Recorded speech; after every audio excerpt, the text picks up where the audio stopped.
Bueno, buenas noches a todos una vez más. Bienvenidos a Ojo Rojo Fábrica Visual, a las charlas virtuales de Ojo Rojo Fábrica Visual. Una vez más, la persona que les habla es Andrés Caicedo, miembro y socio de la fundación. La Fundación Ojo Rojo Fábrica Visual, ya muchos de ustedes la conocerán, Bueno, buenas noches a pero todos una vez más, nosotros bienvenidos.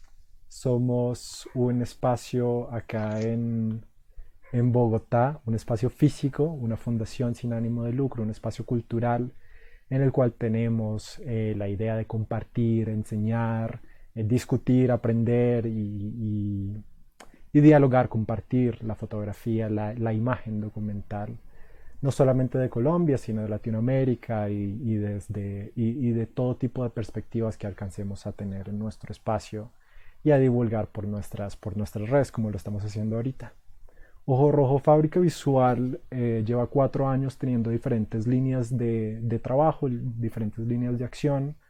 Una de ellas es una línea de talleres que pueden seguir, pueden chequear en nuestras redes, pueden ver qué tipo diferentes de talleres hacemos en nuestro espacio, tanto de cómo aprender a hacer de cursos iniciales introductorios de la fotografía, hasta cómo hacer fanzines. Tenemos un espacio biblioteca y un espacio tienda en donde promovemos diferentes publicaciones colombianas sobre todo, pero de Latinoamérica, un espacio centralizado donde uno puede ver fotolibros y puede ver libros sobre la imagen y la teoría de la imagen.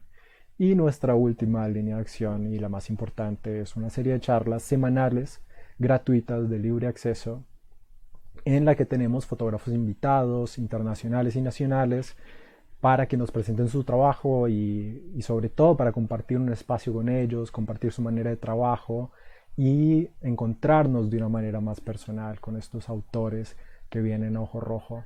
En ese mismo espíritu estamos realizando estas charlas virtuales que llegamos a realizarlas ya cuando en el mes de marzo acá en Colombia se declaró la cuarentena y nos decidimos trasladar ya no Ojo Rojo de una manera, ya Ojo Rojo no de una manera poética como sus hogares, sino traerlos a nuestros hogares y llegar a sus hogares de manera más literal y también compartir este espacio personal con los autores que invitamos.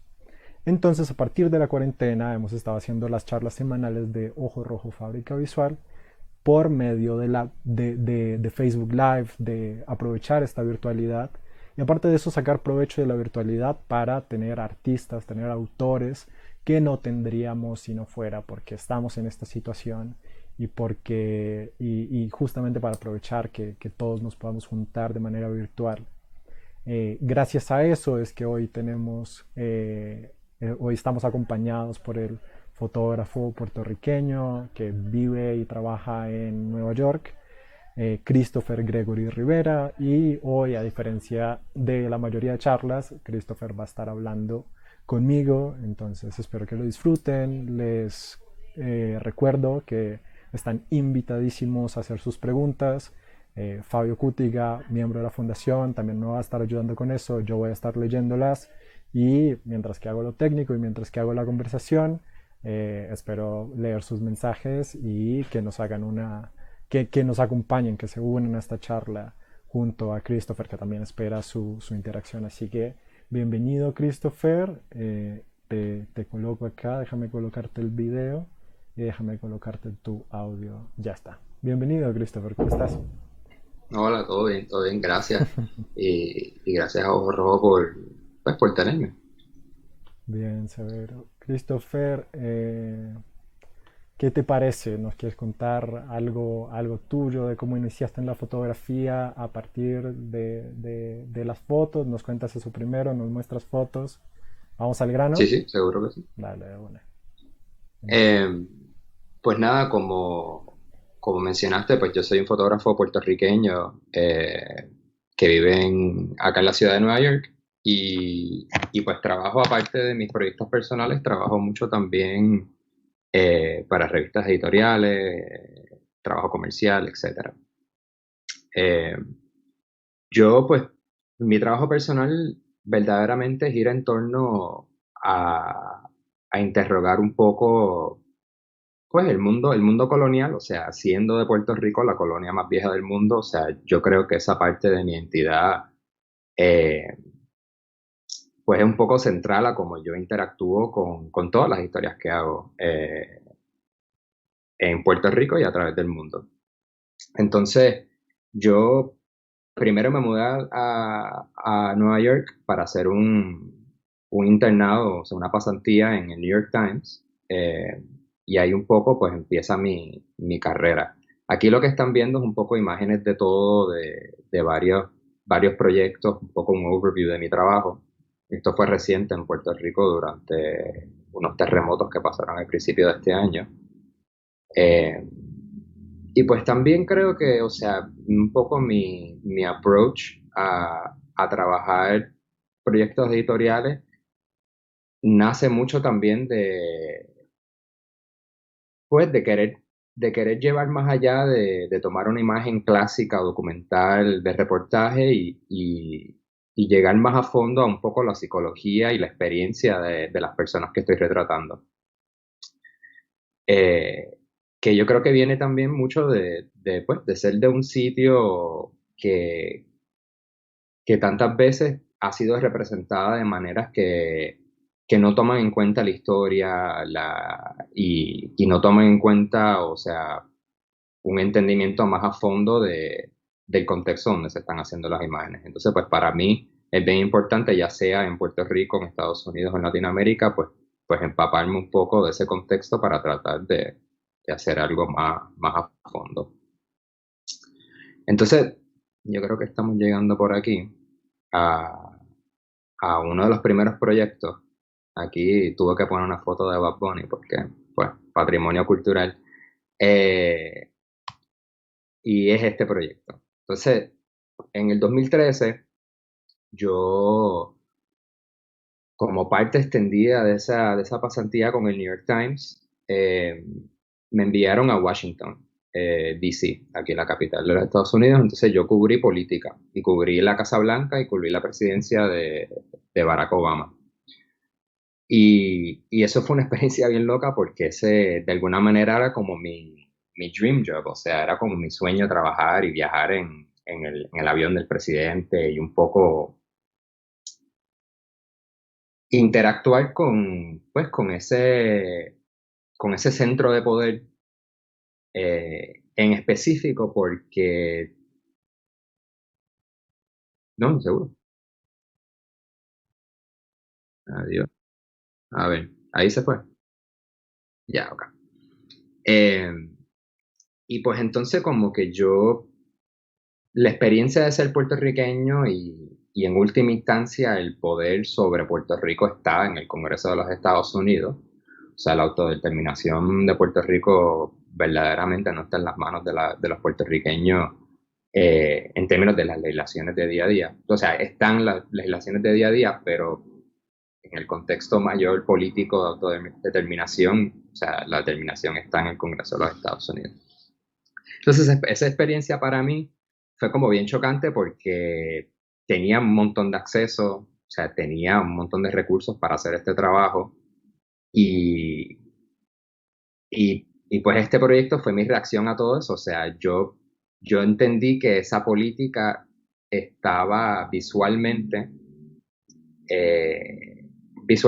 o sea, había un andamiaje que manipulaba a los fotógrafos políticos y a los fotógrafos de la prensa para ver lo que querían ver. Y pues para mí fue como un momento de introspección y como un aha moment, tratar de entender el andamiaje y el teatro de la política norteamericana.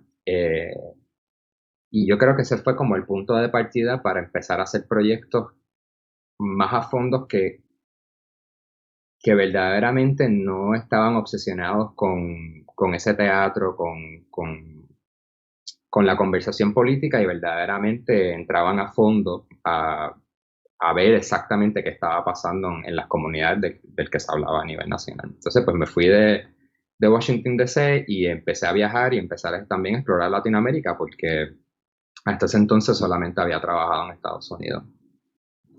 Entonces, eh, uno de los primeros proyectos personales que hice después de ese fue el año siguiente en Iguala, en México. Entonces, yo llegué unos meses después de la desaparición de los 43 estudiantes en Iguala y un poco lo que quería plantear era que, o sea, los 43 estudiantes no desaparecen de la nada. O sea, no tiene que haber un sistema para tú poder desaparecer 43 estudiantes. Entonces, en esa región se dio un fenómeno en que personas como este señor aquí, dentro del contexto del ejército que había entrado a esta área y lo había asegurado más o menos, ellos empezaron a salir a la sierra a buscar fosas comunes, porque por años, o sea, 6 años anterior a eso, habían desaparecido cientos y cientos de personas de esa comunidad solamente. Su hijo de este señor había desaparecido 6 años antes y él pues salía todos los días buscando fosas y se encontraron muchísimas fosas, ninguna fueron de los estudiantes, pero de alguna manera, o sea, ese momento señalaba eh, un poco cómo podía haber pasado esa gran tragedia de los 43 estudiantes. Y también este proyecto fue como para mí, o sea, las historias de las personas específicas fueron importantes, pero lo que a mí me chocó fue que la geografía de este lugar y un poco la historia también de la región geográfica de Guerrero eh, o sea, era también un protagonista dentro de toda esta historia.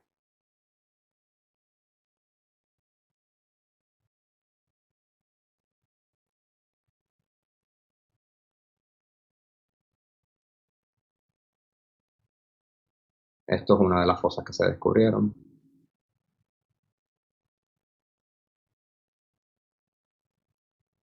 Y, y verdaderamente era bien difícil identificar personas que se encontraban en las fosas y, y pues los miembros comunitarios, o sea, la mayoría de las veces trataban de llevarse la ropa que estaban descartadas al lado de las fosas para tratar de enseñarlas en el pueblo a ver si una de las ropas le pertenecía a uno de los seres queridos de las personas del pueblo. Esa era como la manera rudimentaria de tratar de hacer identificaciones.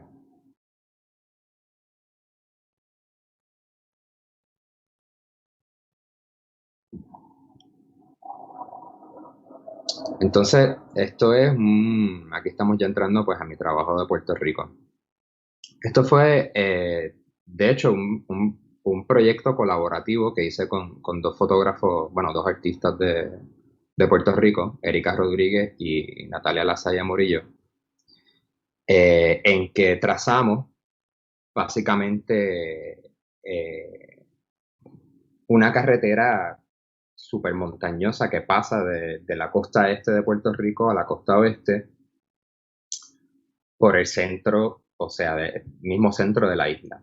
Y esta carretera para nosotros representaba una idea, o sea, y literalmente fue un sueño del primer gobernador de la isla, que llegó en el poder en el 52, porque antes de eso había sido gobernado por personas, o sea, appointed o señaladas por el presidente de los Estados Unidos, básicamente casi una ocupación militar.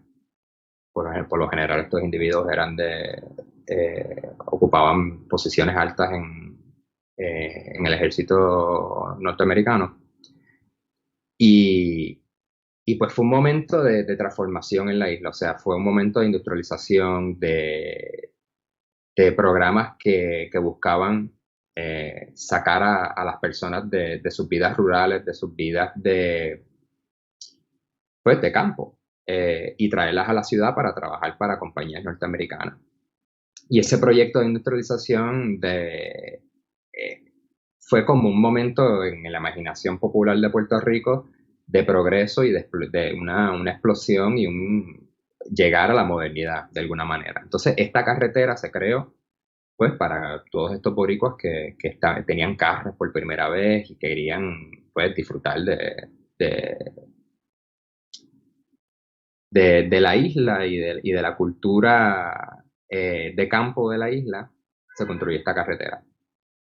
Y hoy día es una carretera decrépita, o sea, buscaba conectar a todos estos pueblos aislados con las grandes ciudades y crear oportunidades de turismo y eso nunca llegó. Entonces un poco este proyecto busca como evaluar y mirar ese legado a través pues, de esta carretera como un vehículo para tener esa conversación. Y mis fotos pues verdaderamente se enfocan en tratar de llegar a ese concepto del progreso, o sea, para quién hubo progreso. Y este proyecto, la gran parte fue generado hablando con personas que vivían en la ruta y hablando con ellos sobre sus conceptos de progreso, sobre su historia familiar, sobre su historia de vida, tratando de entender qué fue lo que pasó en los últimos, qué sé yo, 50 años, de 60 años de historia en estas partes rurales de la isla.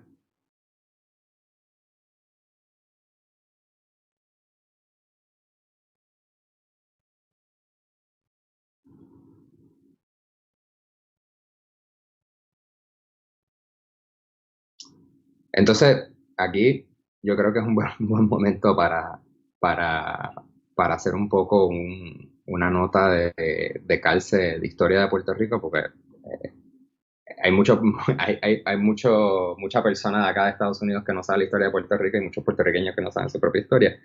Pero, pero pues Puerto Rico es aún una colonia de los Estados Unidos y, y fue adquirido en la guerra hispanoamericana y desde el 1898 ha sido territorio norteamericano. En el 1917 se hace ciudadano a los puertorriqueños y en ese mismo año miles de puertorriqueños fueron obligados a participar pues, del servicio obligatorio militar y enviados a la Primera Guerra Mundial. Eh, una de esas personas fue llamada Pedro Albizu Campos, que pues es verdaderamente el padre del movimiento independentista puertorriqueño moderno, o sea, de- del último siglo y pico. Y a raíz de ese movimiento eh, hubo una represión y en muchas instancias violentas del movimiento independentista y del pensamiento independentista en Puerto Rico. En el momento de la posguerra, o sea, después de la Primera Guerra Mundial, yo creo que, bueno, está bastante probado que la importancia estratégica de Puerto Rico para los Estados Unidos eh, era muy grande. Entonces ese movimiento independentista posaba un, un peligro pues, a la dominancia regional de los Estados Unidos. Y entonces se creó un programa de vigilancia masiva estatal y una división de inteligencia de la Policía de Puerto Rico completamente secreta, o sea, clandestina, que generaba las llamadas carpetas. O sea, estas carpetas es tan específica, es del fundador de la FUPI, que es la Federación Universitaria Pro Independencia, que fue un grupo estudiantil eh, abogando por la independencia. Y este archivo es bien difícil verlo, pero la verdad es que o sea, este stack completo es como, qué sé yo, como un metro, casi un metro de alto. Y son 30 años de su vida completamente registrada y anotada. Entonces, pues este proyecto busca rescatar un poco esta historia que aunque es relativamente reciente, o sea, este programa duró desde los 1960 hasta el 88, 89. eh, Esta intervención política, esta represión, se ha olvidado en Puerto Rico. Y por muchos años, inclusive cuando estaba pasando, los independentistas y las personas de izquierda fueron categorizados como locos, como paranoicos. Entonces, este proyecto a mí me interesa y la manera en que lo retrato busca un poco como posicionar la cámara más en un aspecto, o sea, conceptual. O sea, para mí, el acto de vigilar los documentos de vigilancia eh, buscan un poco como eh, hacer una contranarrativa histórica, verdaderamente. O sea, busca rescatar esta memoria que, que ha sido reprimida aún por los mismos vigilados en muchas instancias, aunque hay muchos que han sido muy vocales sobre el asunto. Eh, pero busca como crear un catálogo de estos objetos y de estas acciones eh, para, para poder ayudar a una conversación del momento en que vivimos ahora político en Puerto Rico. O sea, mucho de la conversación en Puerto Rico, muchos de los problemas de identidad, de determinación políticos en Puerto Rico, yo creo que verdaderamente nacen de una negación de la historia. Entonces, rescatar esta historia para tener una conversación genuina sobre exactamente qué fue lo que pasó. Y, y un poco el proyecto también busca plantear, o sea, si Puerto Rico verdaderamente tenía un deseo mayoritario de ser independiente, yo no sé. Pero definitivamente no hubo una oportunidad para autodeterminar y para explorar eso en un ámbito público. O sea, inclusive por 10 años, en la década de los 40 y los 50, era ilegal tener una conversación sobre la independencia, era ilegal tener una bandera puertorriqueña. O sea, la represión fue masiva. Entonces tú no puedes asumir que hay una conversación política saludable eh, y si ignoras este contexto. Eh, y nada, entonces este proyecto también ha sido como una aventura un poco, o sea, es de los proyectos más largos que he hecho porque es un proyecto obviamente que no está en la tradición documental en la cual estoy súper acostumbrado y, y trata más de de usar la cámara en un aspecto físico, o sea, conceptual, o sea, yo enfrentarme a estos documentos, grabarlos y mostrarlos. Eh, Verdaderamente a mí no me interesa mi punto de vista, mi perspectiva, obviamente esto tiene una estética y es muy deliberada, pero para mí, o sea, fue bien importante retratar los objetos en el limbo, un poco descontextualizar todo este archivo, porque el archivo es lo único que tenemos que es un testamento a esta intervención, porque de alguna manera las memorias de todas estas personas que fueron vigiladas, perseguidas, que tienen carpetas, eh, pues habitan dentro de ellos y la memoria, o sea, hay una cita de una autora que me gusta muchísimo, Svetlana Boyan, que escribe mucho sobre la nostalgia, un poco la memoria, que dice que la memoria es como un antimuseo, o sea, no es localizable, o sea, no existe en ningún lado y es una cuestión más amorfa. Entonces, pues este proyecto busca como localizar, busca documentar, busca categorizar estas memorias y estas experiencias para tratar de, de empezar a desconstruir un poco la realidad puertorriqueña actual. Eh, en esta foto, bueno, no tengo el cursor, pero hay un joven a la izquierda con espejuelos que está como mirando casi directa a la cámara. Eh, Se llama Arnaldo Darío, se llamaba, y y yo creo que 3 o 4 años después que esta foto fue tomada, fue convencido por un agente encubierto que iban con otro compañero, que iban a poner una bomba en una estación de radio, o sea, en una antena de radio, y no iban a matar a nadie, y que simplemente eso iba a ser pues una acción para protestar el Estado Libre Asociado, que es la situación política actual en Puerto Rico. Y el agente encubierto lo convenció, le dio lo que se entendían que eran explosivos y literal los llevó a los dos compañeros a la torre y cuando llegaron fueron ejecutados o sea, on the spot. Y ese incidente, que se llama la masacre de Cerro Maravilla, fue lo que desató una investigación de 10 años y una conversación muy pública sobre la persecución, sobre la opresión en Puerto Rico. Y eso fue en el 78. Y para el 88 finalmente sale a la luz pública que existen estos archivos y la Corte Suprema de Puerto Rico decide entonces que este es el dorso de esa foto.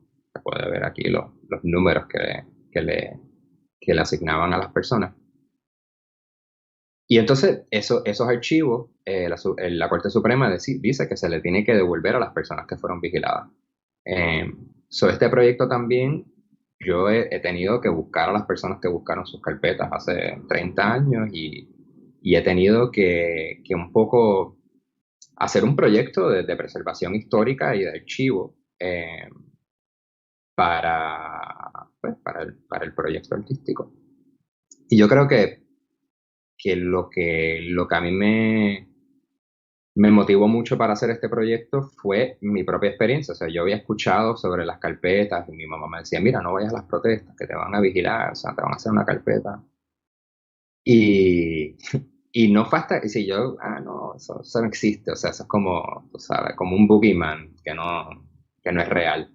Y no fue hasta que vi una carpeta física, que fue la primera que les mostré, que yo dije, bueno, esto fue súper en serio y fue real, y entonces indagué más y pues como fue una experiencia bastante chocante, ver una historia que no se enseña en los libros de historia o sea, de Puerto Rico. O sea, tú verdaderamente tienes que buscar esta historia en la universidad, empaparte de esta historia o tener un familiar que estuvo involucrado en los movimientos de izquierda o de independentismo.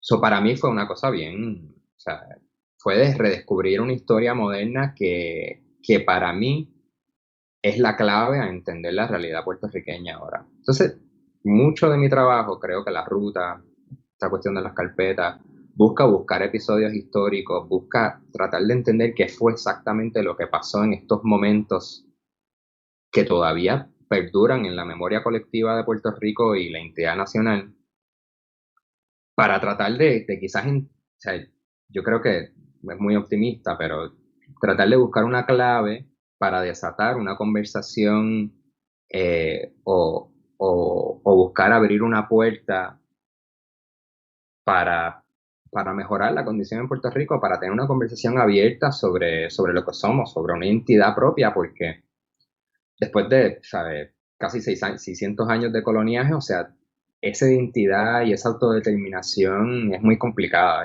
y es una realidad muy esquizofrénica porque o sea, se nos impuso la ciudadanía americana y eso o sea, ha sido para muchos puertorriqueños, inclusive para mí que vivo en Nueva York, un gran regalo y ha abierto muchas puertas, pero de otra manera, o sea, nunca hemos tenido que enfrentar la realidad de, de que nuestro futuro verdaderamente está en nuestras manos, y lo está. Entonces, tratar de desatar esa conversación eh, es un poco lo que busco. Entonces, eso lleva un poco a este proyecto que... Bien, Christopher, creo que Ajá, antes de seguir con este proyecto, yo quisiera hacer una pausa acá sí, sí, y seguro.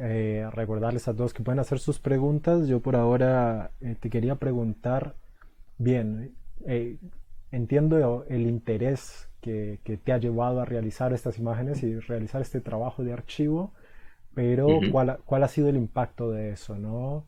O sea, desde lo personal, o sea, así como lo nombras, que te impresionó, que tu misma madre te dijo, che, cuidado que te van a poner en una carpeta, Mm. a el impacto ya en el público. Lo has mostrado en Puerto Rico, tengo entendido que lo has mostrado en la Universidad de Columbia. Cuéntanos cuál es esa conversación que se arma a partir de la socialización de este proyecto y de la ruta del progreso, que dialogan muy bien el uno con el otro. Sí, sí, definitivamente. O sea, eh, yo creo que la ruta es una meditación más abierta, un poco más ambigua, o sea, un poco un proyecto que, o sea, lo tiré a formato medio, o sea, la impresión en las exhibiciones fueron enormes, o sea, entonces ese proyecto busca un poco darte un sentido del lugar, busca hacer un proyecto más como immersive, por usar una palabra en inglés que creo que cabe, entonces... eh, esas exhibiciones, que las dos de por sí fueron exhibidas por una curadora boricua que se llama Natalia Viera, en Puerto Rico y en Nueva York, pues ese diálogo ha sido bien interesante, pero el de las carpetas creo que va un poco más allá porque no invita tanto a una interpretación más abierta. Y yo creo que las fotos se hicieron de una manera bastante clínica, bastante científica, para hacer ese punto. Entonces, el impacto que yo he notado específicamente en los Estados Unidos, específicamente alrededor de esa exhibición ay, Dios mío, de Columbia College, que es en Chicago, eh, ahí, o sea, es una experiencia bastante chocante para el público, porque ellos no saben sobre esta historia. O sea, verdaderamente no conocen que hubo una lucha de independencia en que murieron, o sea, muchísimas personas y que hubo una represión del Estado, pues, del gobierno estadounidense. Entonces, yo creo que ese ha sido el poder del proyecto. El proyecto también eh, invita a las personas a meditar sobre el estado de la vigilancia, o sea, del acto de vigilar. O sea, un poco lo que yo planteo cuando hablo sobre el trabajo también, porque el trabajo empezó justo después de las revelaciones de Snowden y de WikiLeaks y todo eso. Entonces, a mí me interesaba usar este proyecto para también hacer el planteamiento que l- la vigilancia, o sea, el problema con la vigilancia no es que como que la gente me decía, no, pero yo no tengo nada que esconder, ¿por qué importa si me están vigilando? Estas personas tampoco, o sea, ellos estaban teniendo una conversación como tú y yo, política, sobre criticando el gobernador, whatever. Pero el acto panóptico de siempre sentir que te están vigilando tiene un efecto en la sociedad y tiene un efecto en la salud de, de o sea, y el potencial de tener una conversación abierta. Entonces, ese es un poco el planteamiento de este proyecto que a mí me interesa hacerle llegar a las personas que para tener una conversación, para tener una sociedad saludable, es importante eh, entender que la vigilancia, o sea, y el Estado interviniendo en esa conversación, eh, pues no permite una sociedad saludable y ese intercambio de ideas libre. Y en Latinoamérica, o sea, eso se ha visto, o Bien. sea, por ahí para abajo, o sea. Bien, yo creo que acá vamos a tener varias preguntas sobre estas reflexiones históricas, porque sobre todo ves desde la contemporaneidad, no solamente desde tu discurso, sino desde tu visualidad, desde tu estética, eh, haces esta relación de un diálogo de hoy con ese entonces que Ujú. invita a la reflexión a la situación de hoy, ¿no? La ruta del progreso es bastante evidente, en este también, y yo creo que lo va a ser mucho más evidente tu siguiente proyecto, que ya es a un nivel mucho más personal y y nos va a mostrar más de ese diálogo histórico que me parece bastante importante y una constante en todo tu trabajo, así que sigamos con eso. Vale. Pues sí.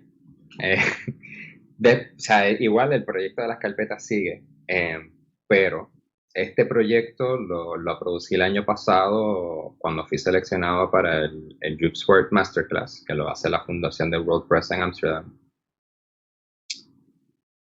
Y para mí fue un poco irónico que decidí hacer este proyecto para una organización que hace un certamen de fotoperiodismo bastante hardcore, tú sabes, documental. Pero, pero nada, este proyecto, o sea, yo tenía mucha frustración, o sea, afuera de estos proyectos que obviamente son más artísticos y más conceptuales. Yo llevo documentando a Puerto Rico para periódicos y revistas, o sea, cuando el huracán María, que fue devastador, o sea, una categoría 5 que pasó por el mismo medio de la isla, eh, y dejó a miles de personas muertas, o sea, yo cubrí eso y me estaba dedicando a hacer unas historias bien difíciles, bien fuertes, pues, o sea, donde pasé la mayoría de mi vida. Y eso, pues a nivel personal fue una frustración muy grande porque, o sea, yo estaba eh, en la tradición de Speaking Truth to Power, o sea, esta idea de usar la cámara para cambio social y para concientizar, etcétera. Y, y verdaderamente me di cuenta que eso pasaba, o sea, porque no lo voy a negar, o sea, hay historias que tienen mucho auge, que tienen mucha visibilidad y entonces uno tiene ese impacto, pero es muy raro a la vez, o sea, especialmente en el clima mediático ahora que todo el mundo se queda dentro de sus redes y dentro de lo que quiere leer y lo que quiere ver. Entonces es muy difícil llegar a personas que no están buscando tu trabajo o buscando ese tipo de trabajo. Y pues yo me quise entender un poco y quise entender a Puerto Rico. Y descubrí unas fotos que había tomado mi abuelo. Mi abuelo se crió acá en Nueva York y fue para Puerto Rico de nuevo durante la década de los 50, durante ese proyecto grande de Luis Muñoz Marín, el primer gobernador de Puerto Rico, como economista, para darle un consejo al gobierno de Puerto Rico sobre lo que debería hacer con, con para el Departamento del Trabajo, o sea, con el Labor Department de Puerto Rico. Pero estas fotos son de sus vacaciones, ese es mi abuelo, aquí en la primera foto.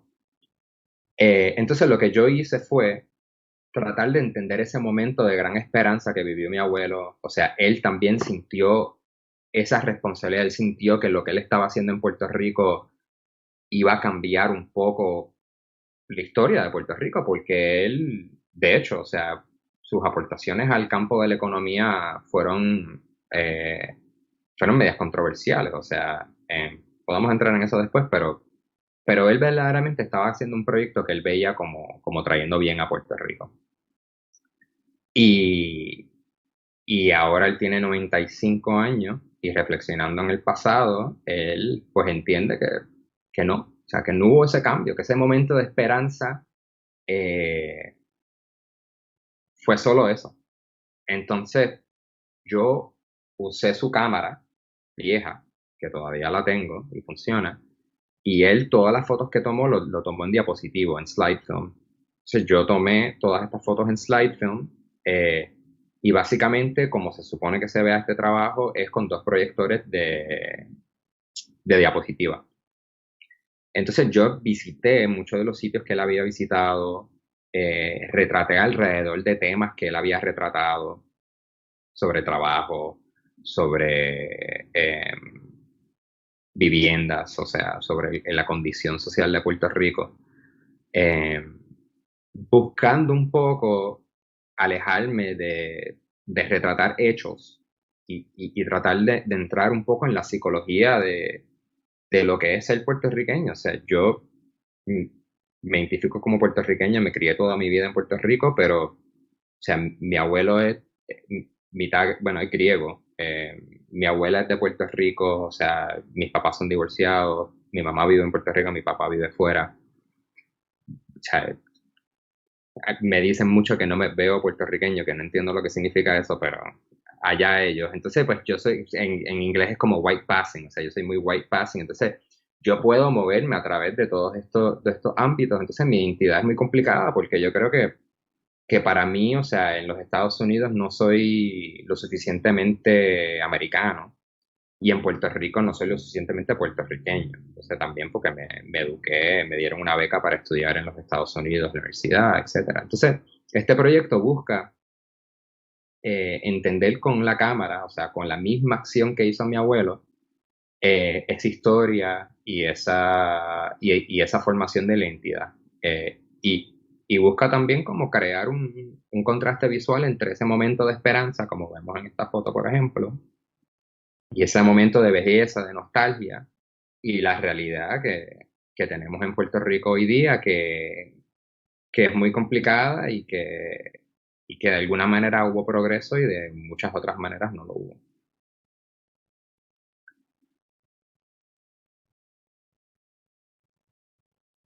sea, aquí hay un puente ahora entonces en Loíza Aldea, una comunidad predominantemente de descendencia africana.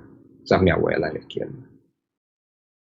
Yo pasé, o sea, no te puedo decir cuánto trabajo yo pasé tratando de buscar este río, nunca lo encontré. Eh,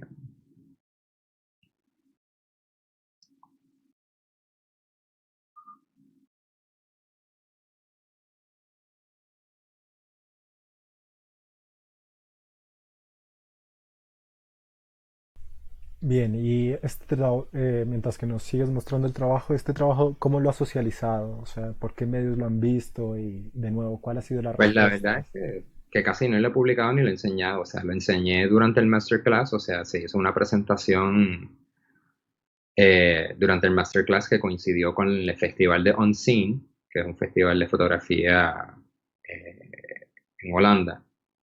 Y aparte de esa muestra relativamente informal, la verdad es que casi no lo he enseñado. Este proyecto para mí es como bien raro porque cada vez que hablo de él lo entiendo un poquito más y como que me siento más cómodo con el trabajo, pero todavía pienso que de alguna manera es como un ejercicio. O sea, es como un proyecto, no sé, está completo, pero para mí en mi mente es como un proyecto transitorio, o sea, es como un proyecto de transición a entender unas ideas y hacer casi como un sketch, como una idea. Entonces, igual me encantaría mostrarlo, pero creo que es un proyecto que también busca tratar de mostrar la fotografía, perdón, de una manera pues más experimental, o sea, usando diapositivas, usando un espacio, usando unos medios que llevan ese concepto de interrogar la memoria de la historia más en un aspecto físico de cómo se muestra. Entonces, yo creo que ese es el próximo paso para el proyecto, tratar de ver cómo lo muestro verdaderamente.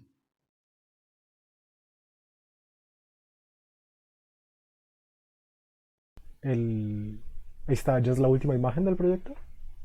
Sí, Bien, eh, podemos pasar al último proyecto. Hay unas preguntas, pero creo que pasemos ya al último proyecto de esta serie, porque creo que va a conectar mucho con tu ritmo de trabajo con los otros proyectos y te leo las preguntas del público. Recuerden que pueden hacer las preguntas ahí y yo las puedo leer.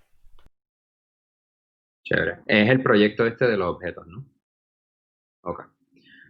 Pues, pues sí, o sea, este proyecto, pues durante toda la pandemia esta, pues seguí trabajando. He sido bastante afortunado que he tenido trabajo relativamente regular, aunque ha bajado mucho el volumen de lo que he hecho, o sea, porque por lo general estoy trabajando en Puerto Rico viajando. Pero este proyecto fue una oportunidad bien nítida, o sea, tuve un editor en el New York Times que conocía mi trabajo de las carpetas y me dijo, mira, tengo un proyecto perfecto para ti. Y yo, ok.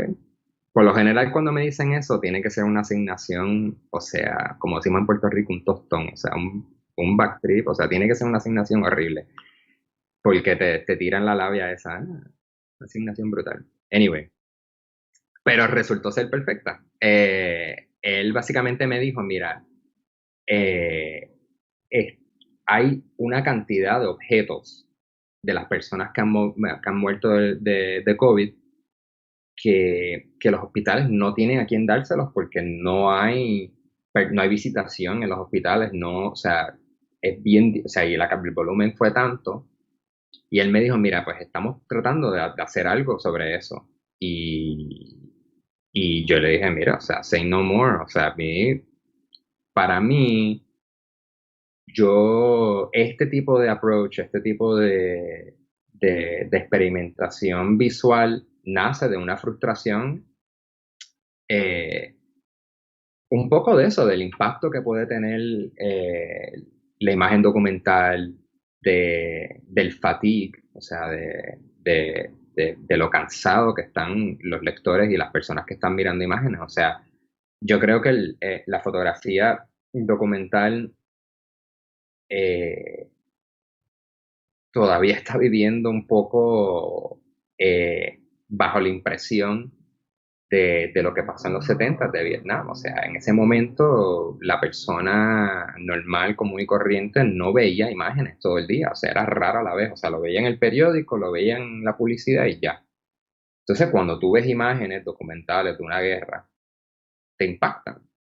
Pero hoy día que vemos miles, cientos de miles de imágenes, eh, bueno, quizás no cientos imágenes al día, pero vemos cientos, casi miles de imágenes al día, yo creo que ese modelo no aplica. Entonces hay que buscar y hay que pensar a través del diseño, a través de cómo nosotros los fotógrafos estamos entendiendo el contexto donde van las imágenes y de cómo las estamos haciendo, buscar maneras de crear conexión, ¿entiendes? O sea, para mí esta foto, estas fotos fueron una oportunidad bien grande para hacerle llegar a las personas un entendimiento de la pérdida. O sea, porque todo el mundo tiene llaves para su casa, como esta foto.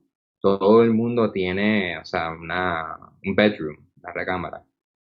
Entonces, buscar ese vínculo personal para mí a través de objetos, a través de momentos históricos, a través de lugares que tienen ese punto de conexión o esa energía, un poco, dentro de la imaginación popular, dentro de la mitología, de cómo pensamos en estos eventos, para mí es bien importante.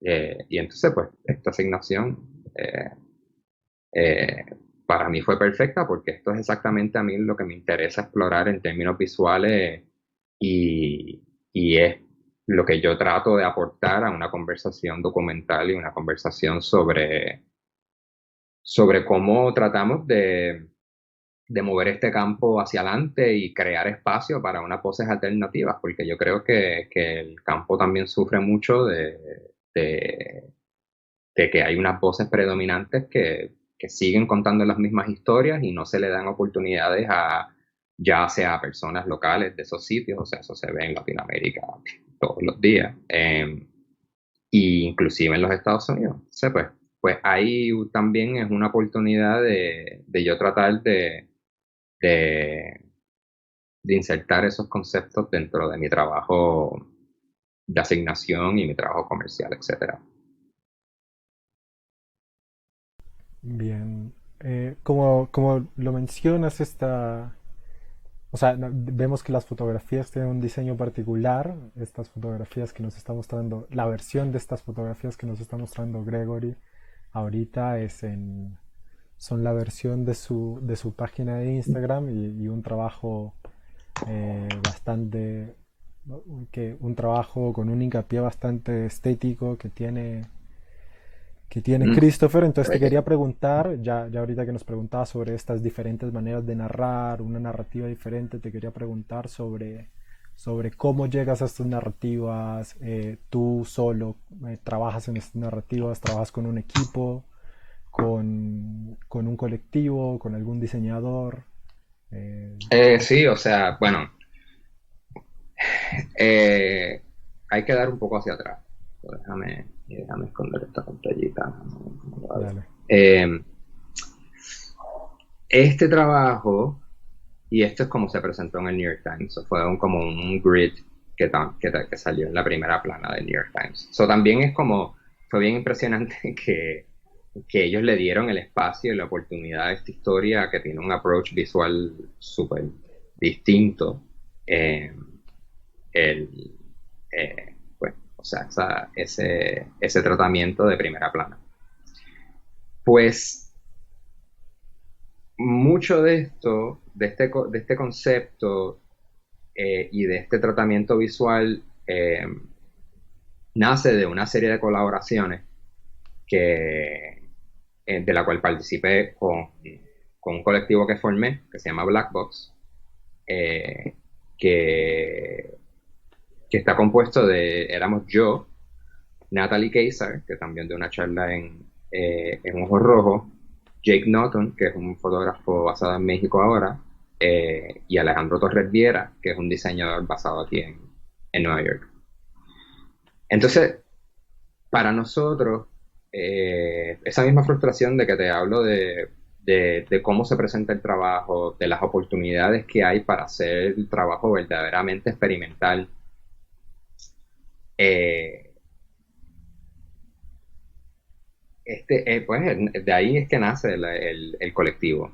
Y para nosotros fue bien importante crear un colectivo con un diseñador, con personas que podían escribir. O sea, Jake, aparte de ser tremendo fotógrafo, es tremendo escritor.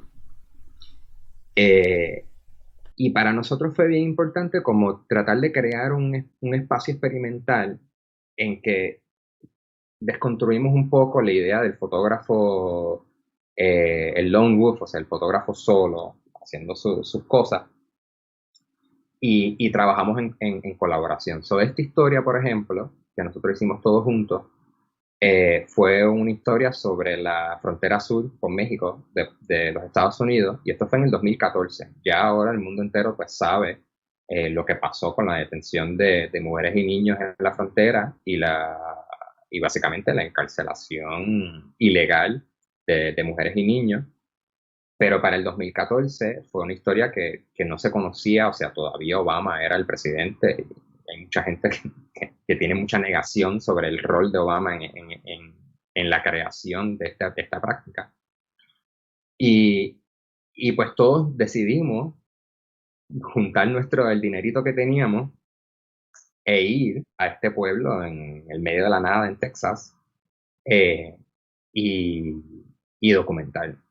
Y para nosotros, o sea, mucha de la razón por la cual no había material visual sobre estas encarcelaciones y esta historia era porque no había acceso a la facilidad, o sea, no había acceso al centro de detención. Pero, o sea, en un ámbito profesional clásico, pues el editor dice, pues no hay acceso, ¿qué vamos a hacer? Y nosotros vimos eso como una oportunidad, o sea, ¿para qué vamos a ir o sea, todo el mundo sabe cómo se ve una cárcel? O sea, es horrible. O sea, esas fotos las hemos visto. Pero, ¿cómo es que pasa la cárcel? O sea, es una cárcel privada. Es una cárcel o sea, un centro de detención que está en una comunidad con descendencia hispana. O sea, que para muchos la frontera los cruzó a ellos. Entonces, para nosotros eso fue infinitamente más interesante que tratar de negociar un acceso. O sea, entonces, nosotros fuimos todos juntos y teníamos roles designados. O sea, yo me enfoqué mucho en el retrato, Natalie se enfocó mucho en el reportaje, Jake se enfocó mucho en estos videos y también en la nota escrita. Entonces, em, nosotros trabajamos y Alejandro, entonces también era muy importante que Alejandro viniera con nosotros como diseñador, porque casi siempre cuando se hacen proyectos fotográficos el diseñador es como un afterthought, o sea, es la última parte, él le das todas las cosas y él lo hace bonito. Entonces para nosotros era bien interesante, o sea, era más interesante la idea que él viniera con nosotros, que estuviera en la mesa con nosotros durante la entrevista dura con una persona que acaba de pasar un trauma.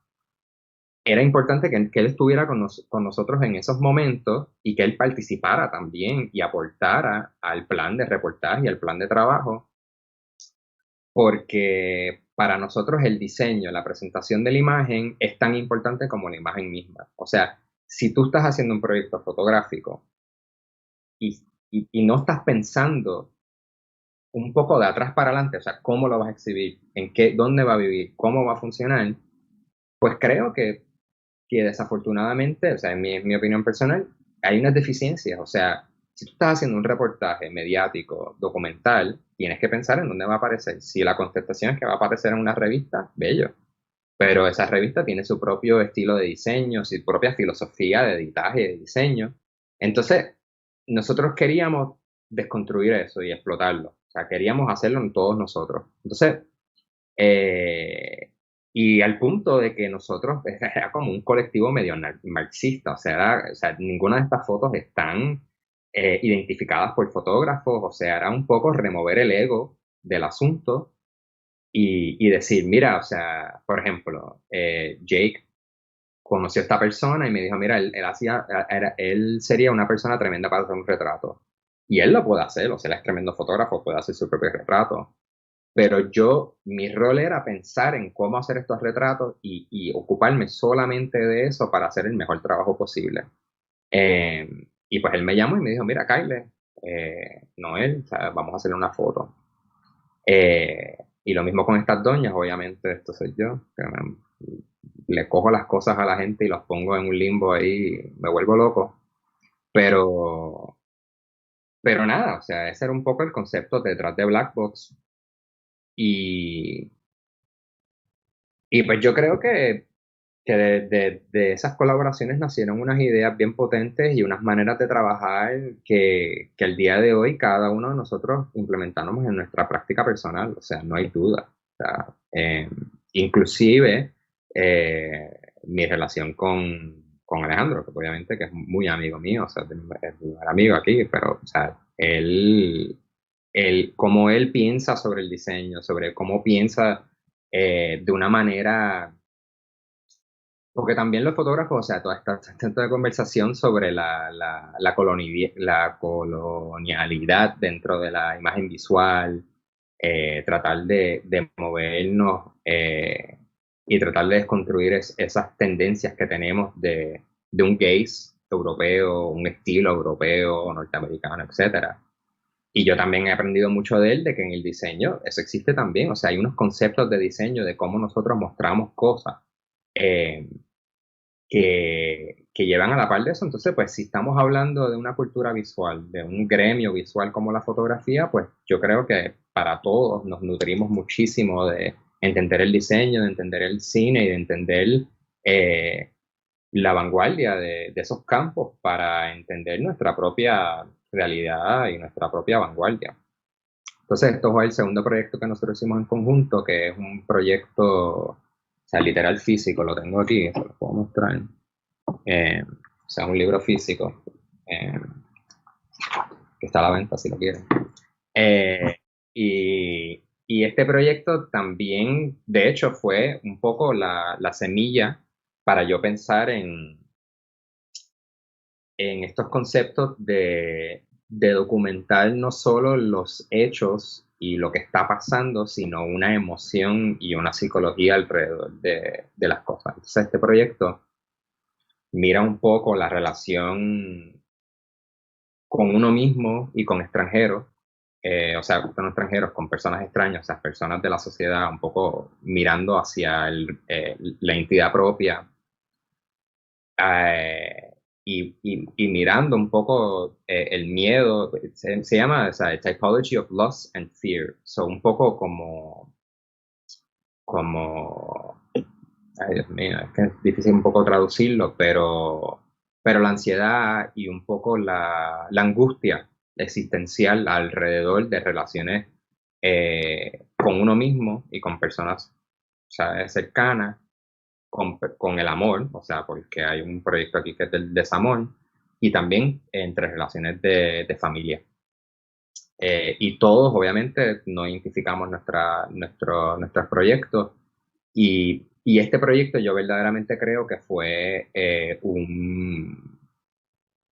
pues, o sea, el heavy lifting, o sea, en verdad el trabajo que de la persona que más pasó fue Alejandro, porque él tiene todos estos proyectos completamente distintos y él tiene que crear un lenguaje visual de diseño para encapsular ese concepto de un espacio psicológico y emocional. Entonces, pues para él fue como un gran ejercicio y pues nada, una muestra de su talento, este proyecto.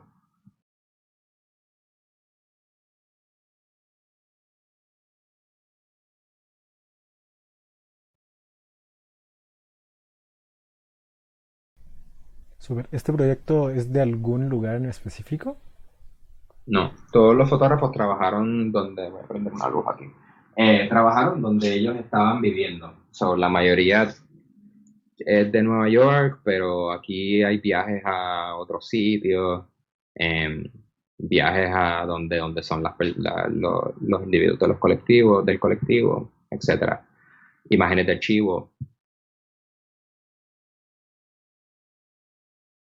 Y un poco, eso fue una reacción a que gastamos un montón de dinero en ese primer proyecto. O sea, nosotros dimos, nosotros no podemos financiar otro de estos proyectos. O sea, ganamos algunos grants y se publicaron cantitos de ese proyecto, pero no recuperamos el dinero. Entonces, en ese sentido, pues dijimos, pues tenemos suficiente dinero para hacer un libro, queremos experimentar con ese formato, pero vamos a tener que retratar donde estemos. O sea, y un poco, pues, todo el mundo en ese momento estaba pasando unos momentos en su vida y bregando con estos conceptos y con estas ideas personales, entonces, pues, creo que decidimos que llegamos a esta idea, más bien. Y nació un poco de Jake también. Jake estaba hablando un poco de este concepto físico de quantum entanglement, o sea, y es un concepto físico de la física, o sea, literal, de que si hay dos partículas que son parte de un mismo sistema, no importa cuán lejos estén, o sea, o sea, si hay un físico escuchando, o sea, va a estar o sea, con convulsiones, pero no importa cuán distantes estén, siempre van a tener una relación y siempre van a tener un efecto. Entonces, ese concepto en términos de la impresión que puede causar una persona en la vida de uno y que no importa cuán lejos uno esté de esa persona, hay un impacto, hay un residuo. eh, Fue como nació el proyecto. Y entonces todos pues aplicamos eso a experiencias personales que habíamos tenido. Bien. Yo creo que puedes volver a tus fotos y dejarlas ahí en un slideshow. Invitamos ¿Vale? a la gente a seguir haciendo preguntas. Yo por ahora te voy a hacer las preguntas que han hecho hasta ahora. Pues han mandado muchos saludos. Han mandado saludos. Se ha reportado gente desde Quito, desde Santiago de Chile, desde acá, desde diferentes ciudades de Colombia, Barranquilla, Popayán. Entonces, un saludo a todos y gracias por reportarse desde donde Salud. están. Y salud. Y te preguntan alguien que estuvo, María Reyes Franco, que estuvo, dice, en una visita al depósito donde están las carpetas en el Archivo General en Puerto Rico, vi fotos del desahucio de Villa Sin Miedo y me llamó la atención la buena fotografía que era. ¿Qué observaciones Ujú. estéticas tienes del material que viste entre las carpetas? Sí, o sea, para mí, o sea, verdaderamente el próximo capítulo, en términos para mí, es la exploración de ese material de archivo y creo que ese archivo es increíble por varias razones. O sea, hay muy buena fotografía y lo interesante cuando tú miras el sistema es que se apropiaron muchas fotografías. O sea, había mucha colaboración entre agentes de la policía y agencias, obviamente, estatales y gubernamentales.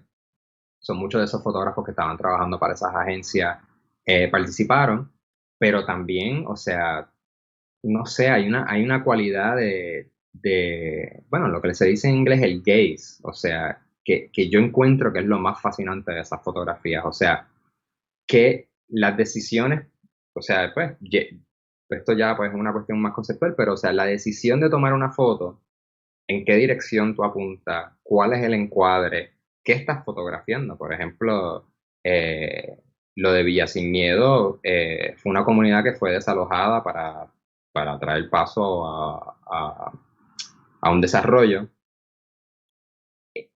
O sea, el hecho de que hay un fotógrafo documentando esa lucha eh, también te explica mucho sobre la psicología política del momento. O sea, tú tienes o sea, porque esto no es una conversación sobre el independentismo, no es una conversación sobre la lucha eh, política en Puerto Rico.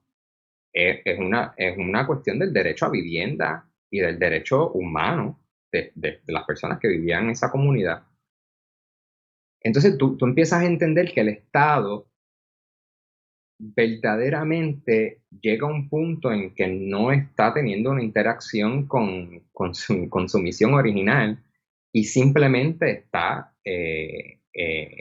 obsesionado con cualquier contranarrativa a la narrativa hegemónica de, de, de, de, o sea, del sector en poder en Puerto Rico. Entonces, un poco para robarle un poco un concepto a un amigo mío que es académico, que escribe mucho sobre la colonialidad, Eduardo Rivera, que vive aquí en Nueva York. O sea, el, el rescatar este archivo, el que este archivo exista,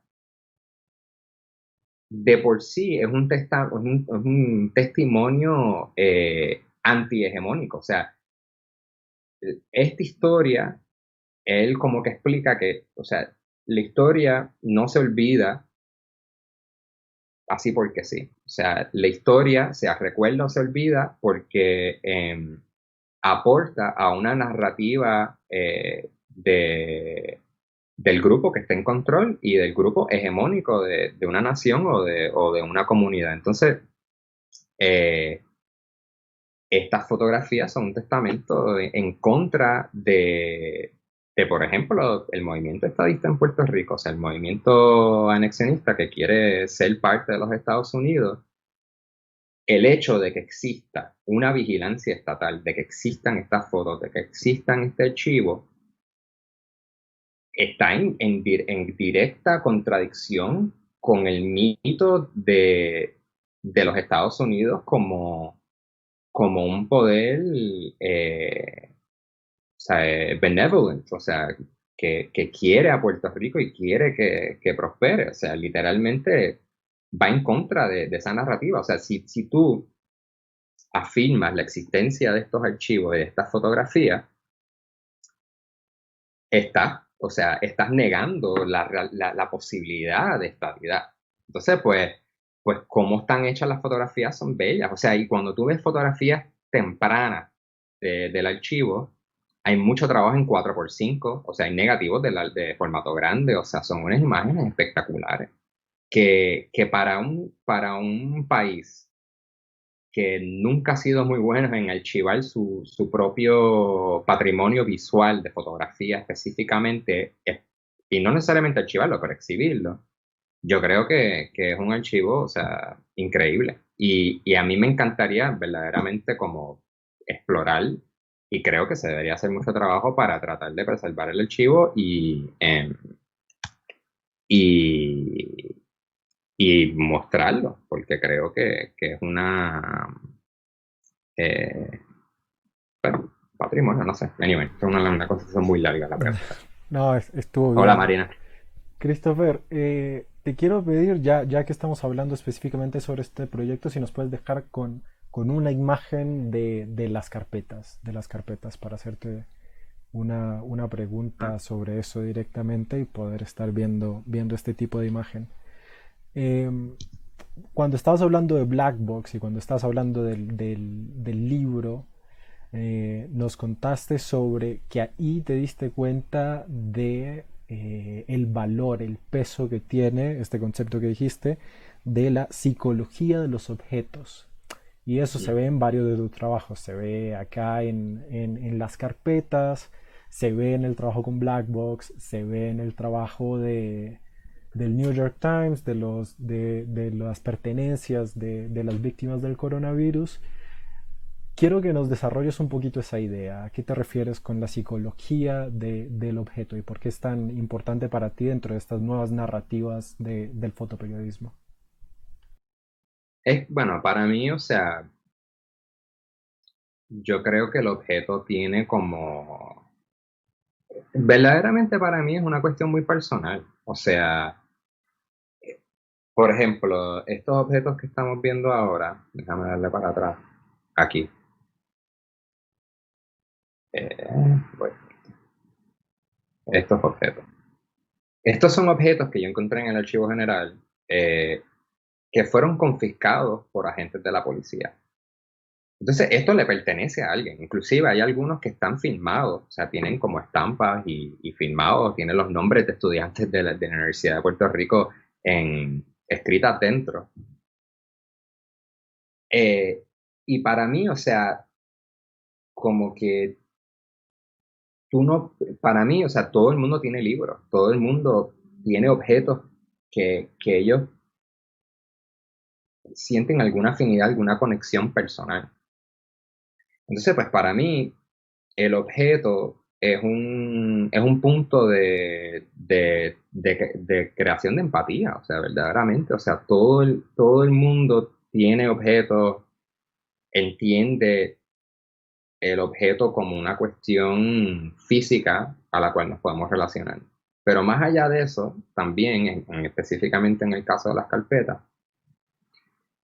está la creación del objeto. O sea, las carpetas fueron objetos que son, o sea, son increíbles. O sea, cuando tú las ves, o sea, y habla un poco a lo que destaca Marina, que hay mucho cuidado, o sea, se le da mucha atención a cómo se hacen las fotografías, a cómo se crean estos documentos. O sea, estos documentos están hechos a mano, o sea, están eh,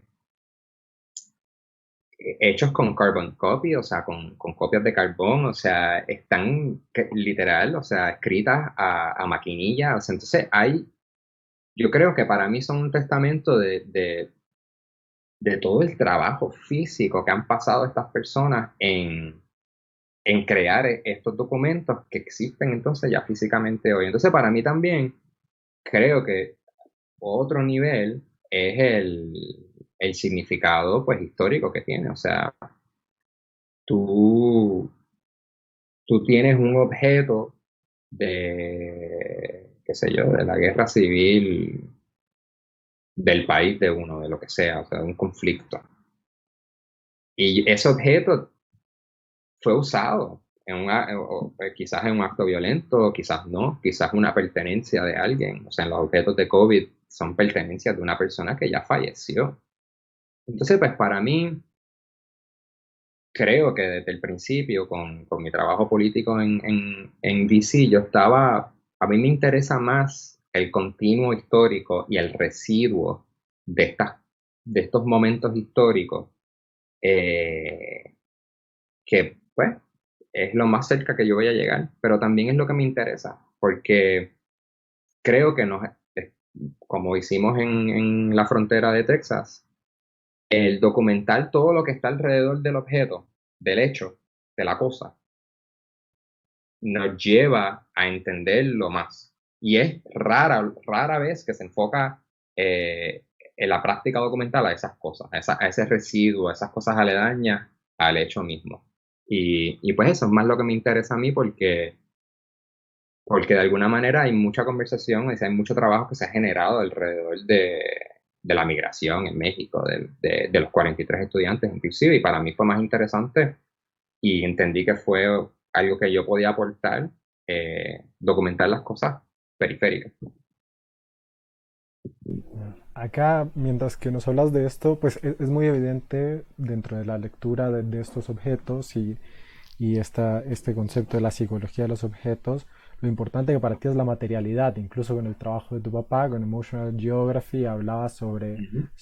el de tu abuelo, sobre hablar Sí, sí. de la diapositiva, de usar la misma diapositiva y después pensar en esto de una manera, en una instalación en donde se ven las dos imágenes. Entonces pones mucho hincapié en, en este contexto, en esta materialidad, en esta socialización de tus trabajos. Yo quería preguntarte primero cómo conceptualizas esa socialización y segundo, cómo la llevas a medios más populares. En este caso estoy hablando directamente de Instagram. ¿Qué significa eso para ti? ¿Cómo distribuyes tu trabajo a partir de medios digitales? Ya. Bueno, eso nace de la experiencia con Black Box. O sea, nosotros empezábamos un proyecto, decíamos, ok, queremos documentar esta tragedia que está pasando en la frontera. ¿Cuál es o sea, qué es lo que queremos achieve, qué es lo que queremos hacer con generar este trabajo? Eh, y entonces creábamos un concepto, decíamos, ok, pues a nosotros nos importa comunicar esta historia y contarla de una manera que un medio tradicional mainstream no lo va a poder hacer, simplemente no lo va a poder hacer porque si no tienen la imaginación visual o la imaginación para hacerlo, quizás no tienen los recursos o el tiempo para hacerlo, porque se toma tiempo. Eh, y, y pues siempre empezábamos con qué es cuál era nuestra meta. Para Slowdance, la meta siempre fue una experiencia íntima sobre emociones, sobre experiencias personales. Entonces un libro es la forma perfecta de hacerlo, porque es personal, te puedes sentar con él, o sea, pensamos mucho en el tamaño, mucho en la tipografía, o sea, eh, todo está súper considerado y súper pensado para, para la mayor efectividad a la comunicación que queremos hacer. O sea, y yo creo que mucho de lo que nació de ese colectivo fue pensar o sea, que no todo proyecto documental debería de exhibirse, por ejemplo, o debería de ser un fotolibro, o debería de estar en un medio. O sea, está bien que salga y hay que ganar plata, o sea, hay que exhibir las cosas y hay que tener auge. Pero si pensamos verdaderamente como artistas, como lo que se le dice design thinking, o sea, ¿a qué es lo que queremos llegar? Esa es la primera pregunta, la primera parte de la pregunta. La segunda es Instagram, que, o sea, yo, pues, o sea, desafortunadamente y quizás afortunadamente, los medios como Instagram y las redes sociales o sea, es la manera en que a mí me llega trabajo. O sea, yo tengo un website de portafolio, de hecho, que lo estoy renovando ahora, aprovechando un poco de esta cuestión de la pandemia. Pero no te puedo decir cuántas, o sea, curadores, art directors, editores de fotografía me siguen en Instagram, comentan mi trabajo, me encuentran, o sea, esta oportunidad, o sea, y yo creo que es un medio que también crea mucha conversación, o sea, han habido unas conversaciones bien fuertes que se han tenido sobre Instagram, sobre la representación durante toda esta protesta de la justicia racial aquí, de Black Lives Matter en los Estados Unidos, han habido unas conversaciones en los comments de Instagram bien intensos que han chocado, o sea, y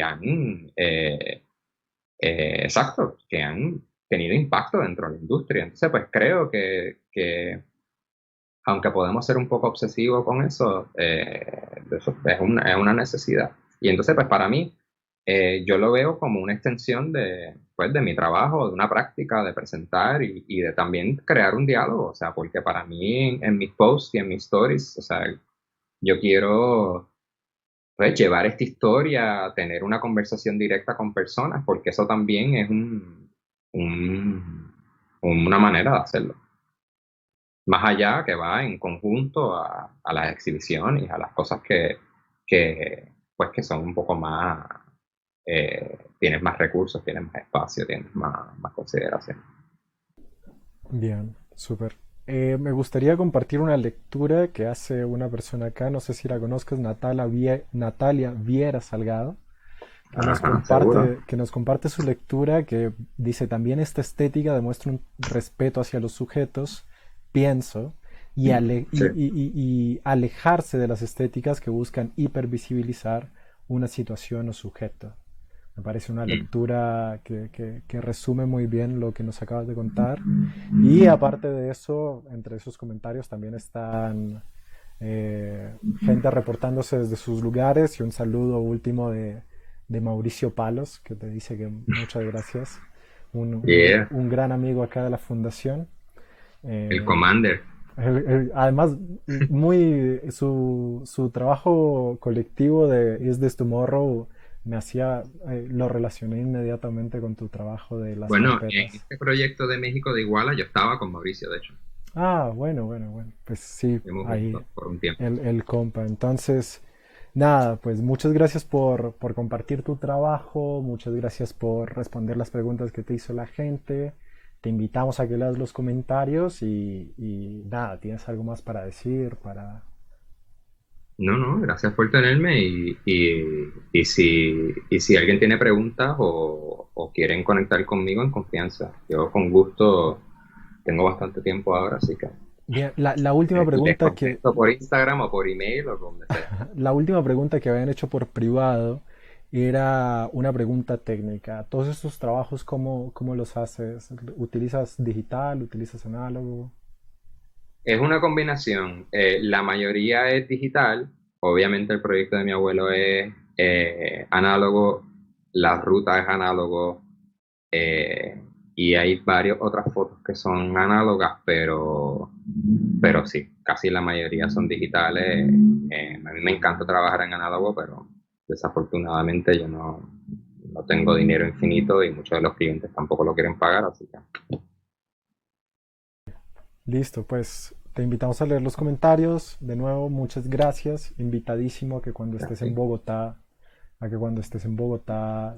vengas a Ojo Rojo, seas parte de nuestro espacio físico y que te podamos recibir y darte el trato amigable que te daríamos si estuvieras acá. Esperamos que hayas tenido un buen tiempo. Igual a los que nos acompañaron, gracias por estar ahí pendientes, por hacer sus preguntas y recuerden tomar provecho de esta invitación de Christopher de recibir preguntas por privado.